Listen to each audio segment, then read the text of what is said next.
એનો પ્લેટ એનો રોલ એનો નંબર મોકલાવું છું. બાકી તું ચેક કરી રાખીશ એના ફોટો અને ફોર્મ આવતીકાલે સવારે રૂમિલના મારી ડોક્યુમેન્ટ. હાલો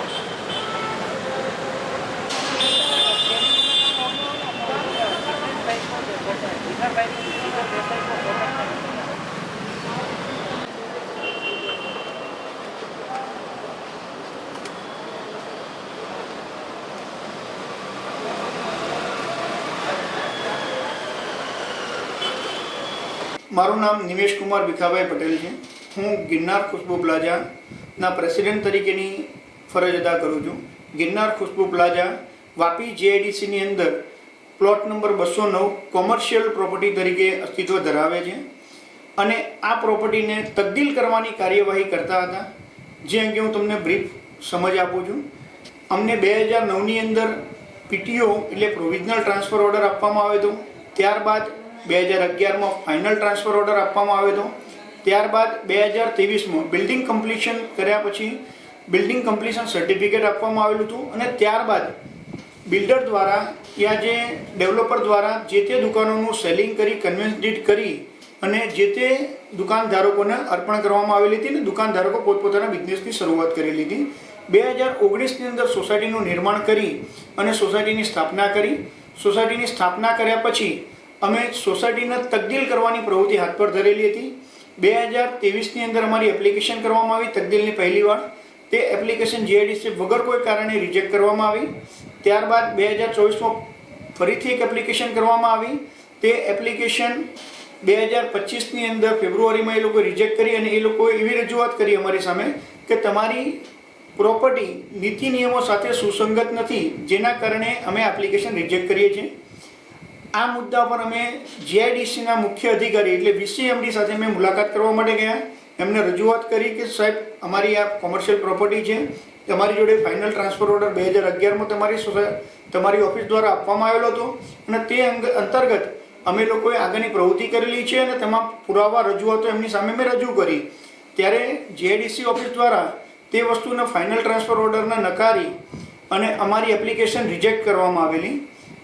આ પ્રશ્ન અમારા માટે એટલો મોટો પ્રશ્ન હતો કે ત્યારે આ 208 દુકાનધારકોનું રોકાણ કરેલી વસ્તુનું શું થશે અને ત્યાં બિઝનેસ કેવી રીતે થશે, કારણ કે આ પ્રોપર્ટી કોમર્શિયલ પ્રોપર્ટી ન રહેતા એ પૂરેપૂરું આખું ઓર્ગેનાઇઝેશન ઇનલીગલ યા બિન અધિકૃત સાબિત થતું હતું.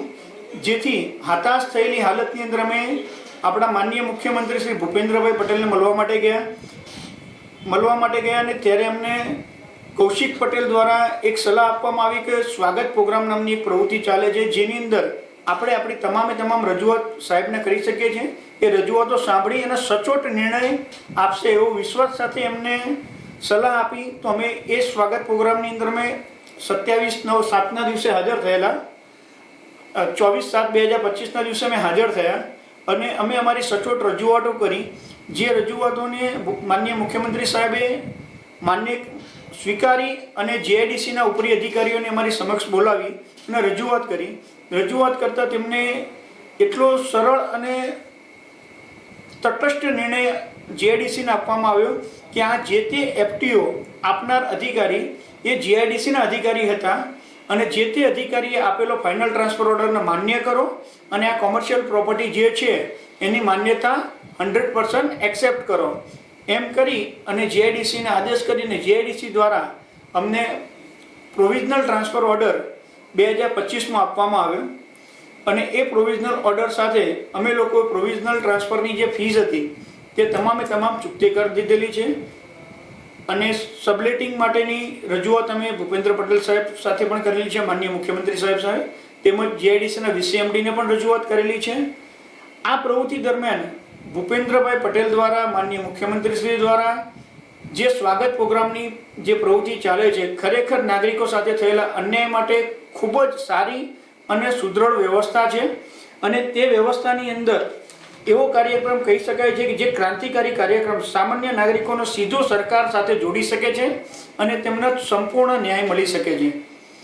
આ કાર્યક્રમ દરમિયાન અમને સોસાયટીના 208 ધારકોને સરકારશ્રીનો એટલો આભાર વ્યક્ત કરવા માંગીએ છીએ કે બધા દિલથી અમારા સોસાયટીના તમામ પરિવાર તરફથી અમે માનનીય મુખ્યમંત્રીશ્રીનો આભાર વ્યક્ત કરીએ છીએ.